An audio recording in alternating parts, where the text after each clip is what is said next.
This segment of the CU podcast is brought to you by Blissy. Blissy offers silk pillowcases which give you better hair, better skin, and incredible sleep. This is a completely natural and hypoallergenic silk pillowcase designed by a team of experts that does wonders for your overall health while you sleep. Look, they come in these nice little boxes. You can easily gift wrap these and they're ready to go. And they are available in a variety of colors. Blissy is non-toxic and hypoallergenic. Silk's hypoallergenic and antibacterial properties naturally repel allergens, and no toxic chemicals or dyes are used in their products. They can reduce hair breakage by up to 43% while you sleep due to the smooth surface of the Blissy pillowcase. Blissy silk fibers are less absorbent than those of cotton, allowing your skin to retain more moisture. And do you sleep hot or cold? I definitely sleep really, really hot. Blissy can help. Silk by nature has low conductivity and acts as a thermal regulator, and silk's protein-based fiber is moisture wicking and helps prevent night sweats. Blissy has earned high praise from Good Housekeeping, Oprah's O Magazine, Allure, Glamour, Pop Sugar, Birdie, She Knows, Prevention, and Pure Wow. Get the most thoughtful gift that mom will use and remember every night. Go to blissy.com/CU podcast or just click the link below and you'll get an additional 30% off your order and free worldwide shipping. Help your loved ones get your energy back, sleep better, and even improve their hair and skin with Blissy silk pillowcases. That's BLISSY.com/CU podcast or just click the link below. The code is automatically applied at checkout for an additional 30% off. We got voicemails. Go to anchor.fm/CU podcast. You go, you leave a voicemail, maybe 25 seconds is a sweet spot, and hopefully we get you on. Hopefully you ask something that we want to hear about. And here's the first one. What is up, Pat and Ian? This is AB Greenis coming to you from Central Pennsylvania. And no, I don't have any friendlies nearby, so I can't bask in the glory that is friendlies. And What is this? what's going on? What?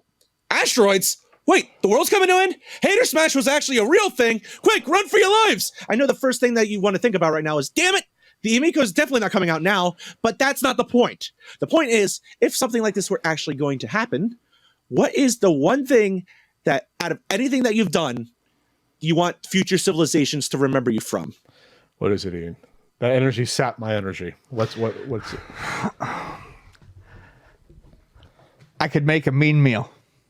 A mean meal. That's all I want people to know me for. So that boy could cook. On your tombstone, yeah, Ian can make a mean meal. Ian could make a mean meal.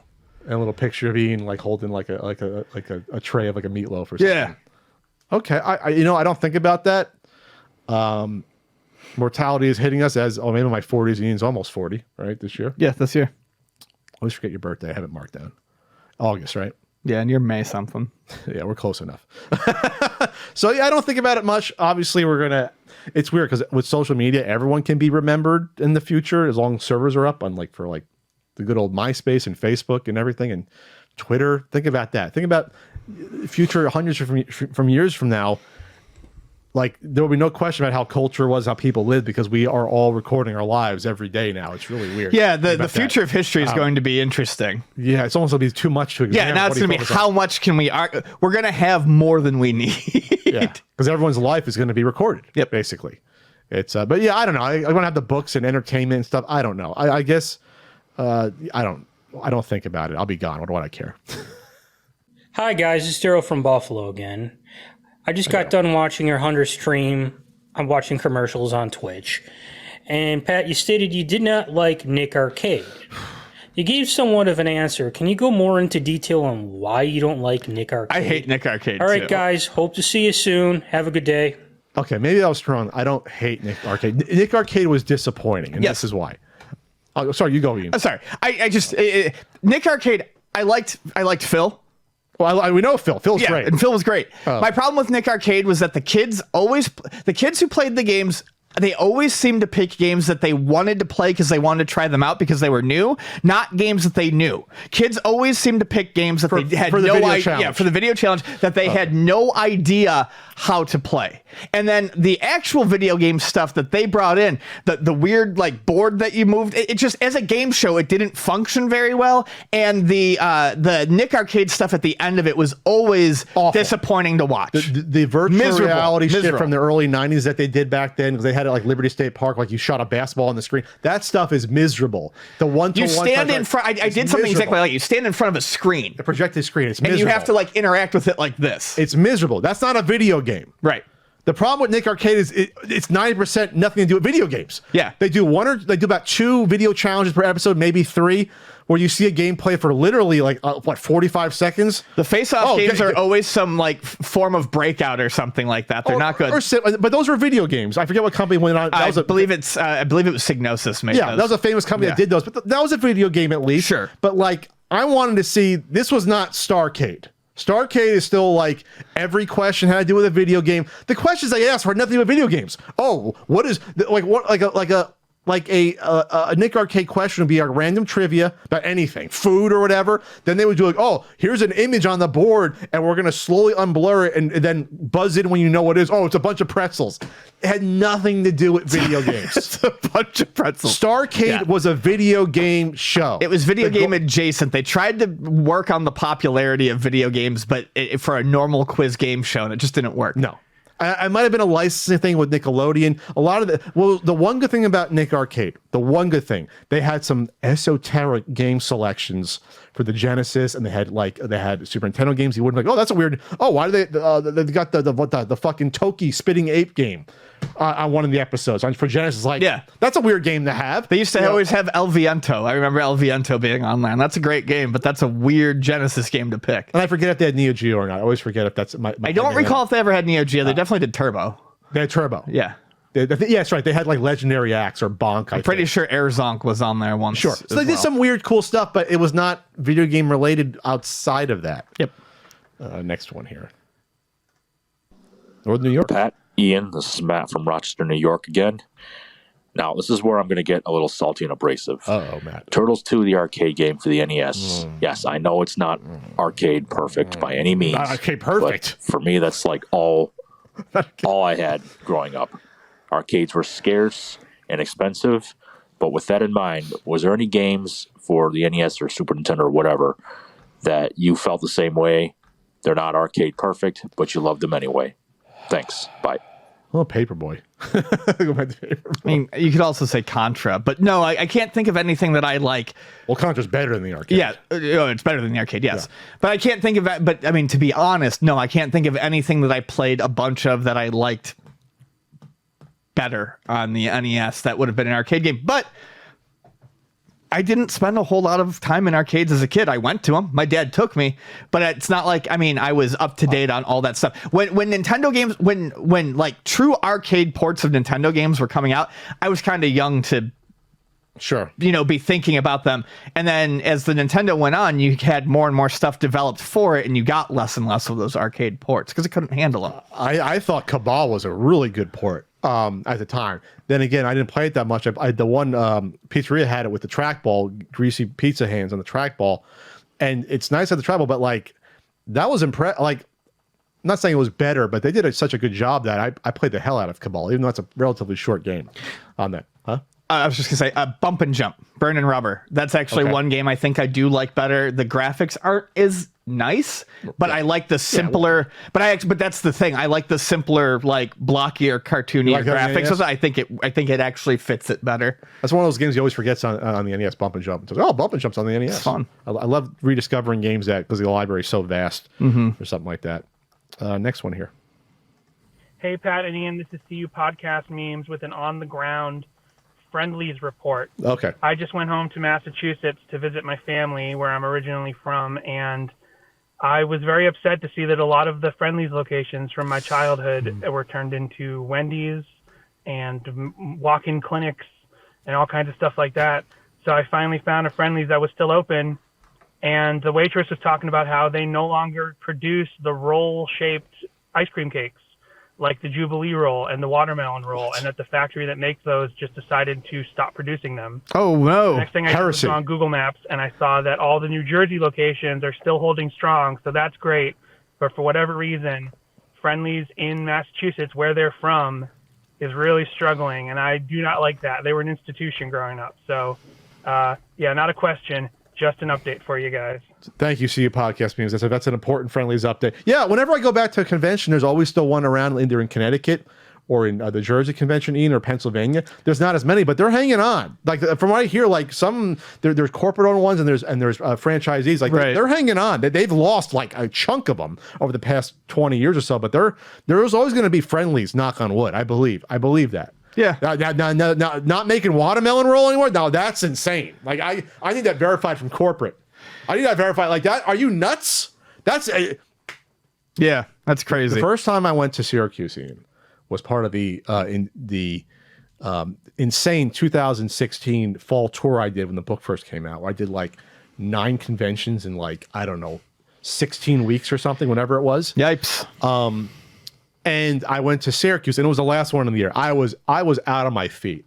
I was done. People that were there for that, they can attest to that. But my panel, I remember, and this was recorded, but the videos never surfaced. I went on some like insane 10-minute friendlies rant because I was just so done by that point and out of my mind. And I talked about the brilliance of their artistry and the genius of the watermelon roll and the sundaes and the witch cones and things like that. And that footage is out there, and supposedly that person never gave the convention center the footage of all the panels. I want to see how nuts I was talking about that. Just free flowing, riffing on Friendly's ice cream like that. Hey, Pat. Hey, Ian. This is Adam from Nashville. I'm a few episodes behind, but I just heard you guys talking Catch about up, Adam. Places where you would get your gaming news back in the day. And what I didn't hear were gaming magazines. For me personally, I had subscriptions to GamePro and EGM, and I was addicted to those magazines. So just curious if you had any fond memories or if you hated them or what. Thanks, guys. Love the podcast. Well, I mean, obviously I had Nintendo Power, and I loved it. I had Nintendo Power from 88 until 94, I think I had. 94, I think, is when I had the first 60 or so issues of Nintendo Power. Yeah, I mean, I liked Nintendo Power. I had, Nintendo Power growing up. It was great. But, after once the focus went over to pretty much strictly Super Nintendo, even before that, but by the time it got to strictly Super Nintendo, I was out. I remember getting issues. I still would have Game Boy in there, but yeah. Yeah, I remember getting issues with I remember getting the Final Fantasy IV issue, and I think the Final Fight issue. So early on, and then I stopped getting it. And then for a long time, I didn't have a magazine. And honestly, I didn't miss them because, as I always said, my dad had a computer early on for school and work. Mm-hmm. I was using the internet early. I was finding video game websites early. So, when a lot of people, the era that they remember of looking through magazines, a lot of that was me going through early websites. I did end up with a subscription to PSX, the unofficial PlayStation magazine, which I think people there eventually turned into IGN. Oh. I enjoyed that magazine when I had it for the year or two I had it, because I was mostly just playing PlayStation at the time. And then I ended up with a Game Informer subscription because I think everyone did at some point through buying something at GameStop. And I had a Game Informer subscription for a little while. But they were always amusing reads, but that was never my first source of information. Oh, no. It was always a secondary source, something to read on the toilet. But other than Nintendo Power, it was never my primary source of gaming news. Yeah, I didn't have internet until 93. I didn't have internet. Mm-hmm. So I probably couldn't access that stuff anyway. But my parents wouldn't get me 2 subscriptions. I had to beg for Nintendo Power to get the one. So, and that was my main console anyway. By the time you get to 93 and computers, I think what I would do is this. I would go in the Sunday circulars and see what was there because the computer games weren't really that advertised. I would go to the computer store with my father on Sunday and literally read the back of the boxes and be like, oh, okay, this looks fun, and take a gamble that way. And that's how I purchased some of those games. That's how I purchased. I remember I purchased Warcraft 1 and 2. There was a combo deal at Computer City. Buy 2, get the first one free. I had never seen the game before. And I said, this looks fun. I'm buying it. Right. Just from the box. Yeah. You took a gamble. Yeah. There was a lot of that too. You had to look for this magazine said this on the box, things like that, 5 stars according to whatever the hell. Yeah, back when you actually looked for quotes like that, and that stuff mattered. Yeah, absolutely, because there wasn't a huge amount of things happening with those. I'll do a few more here. Hey Pat, Ian, Calvin from Toronto here. My question is, with Cobra Kai being as popular as it is, what other properties do you think would benefit from the changed perspective and storytelling, just like they did with Johnny Lawrence? Thanks. Wish you guys the best. Well, that one was interesting because that was always a meme about Johnny was really the hero of that. And they made that into the full, now they're going to the 5th season. I don't know how much longer they can do it, but they're hanging on. And the first season was outstanding, and then they're still interesting, but whatever. It's getting tiresome after 4 seasons of it.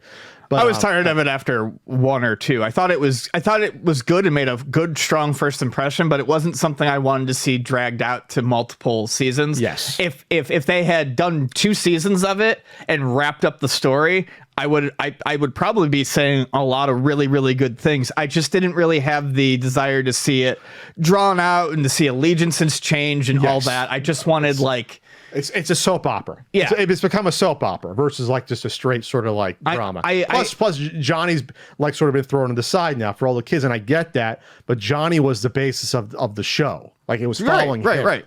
It was less Ralph Macchio in the first season, and then it became 50-50. A little 2-season redemption story would have been great. I would have loved it. But I'm on record here a lot of times saying I don't like stuff that drags on and on and on. I like my stories to be relatively succinct. So is there another property where you can change perspective like that at the top of your head? It's a great question. It's just not one that I think I can really answer right now.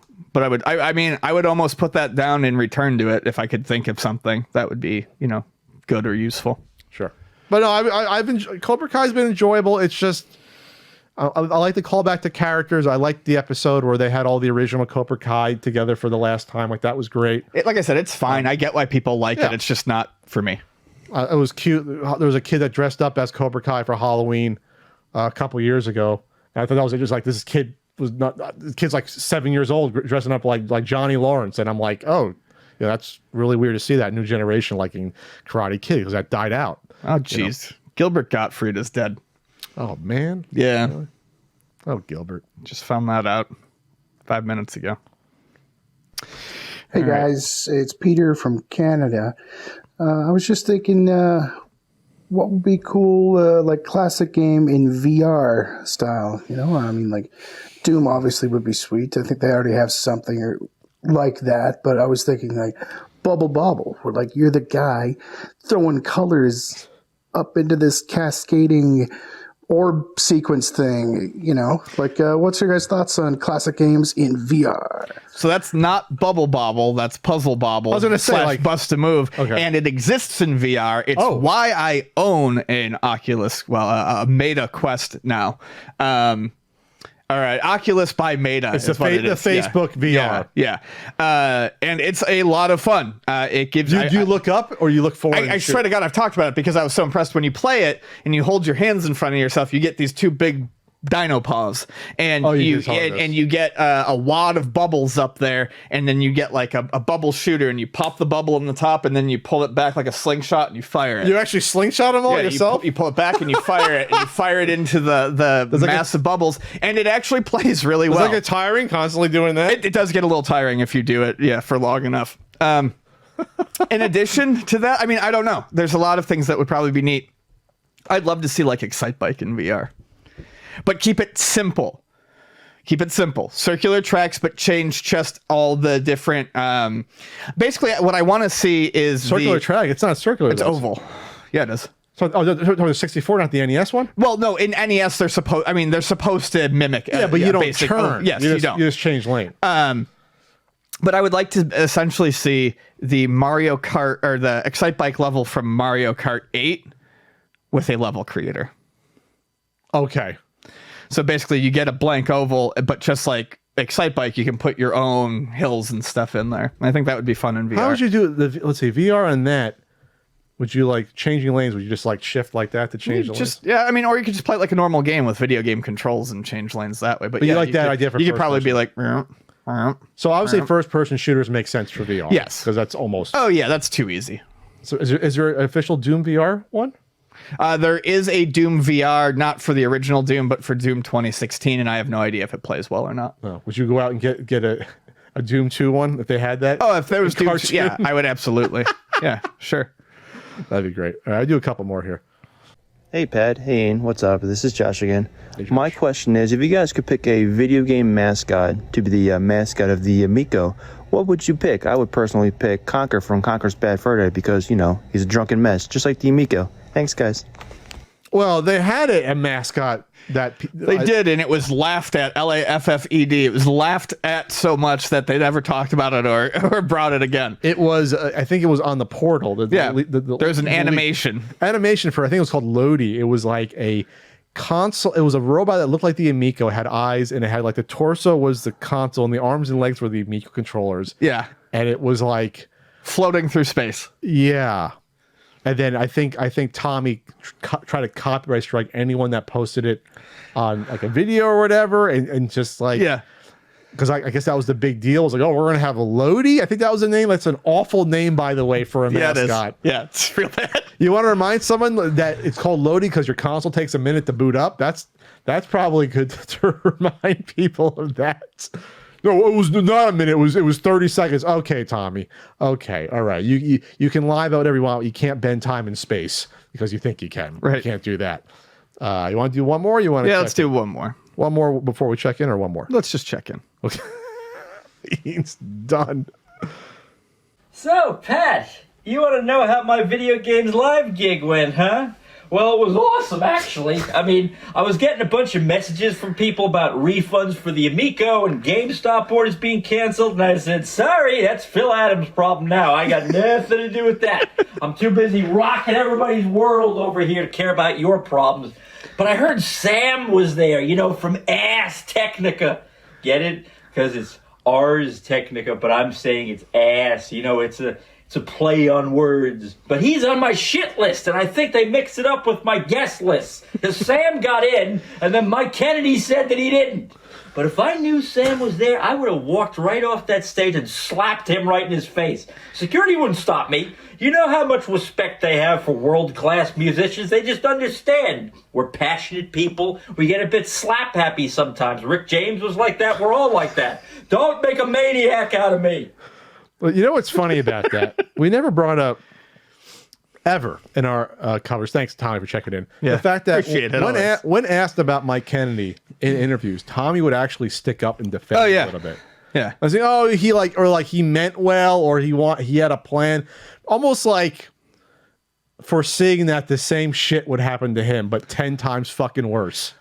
Yeah, that's what it seemed like. You're almost like hedging your bets. Well, you know, Mike maybe didn't want it to be a scam, but it's almost like, Tommy, you knew you'd end up here. I think in your heart of hearts, you knew it would always end up at this point in time. It was inevitable. I'm also tired of people who feel like they have to respect the idea. Ideas are a fucking dime a dozen. Yes. Bad ideas, even cheaper. Sure. I don't have to respect fucking anyone for having an idea that makes someone go, oh, that would be fun. Yeah, and then taking everyone's money to accomplish it. I don't have to respect shit. No, you don't do that.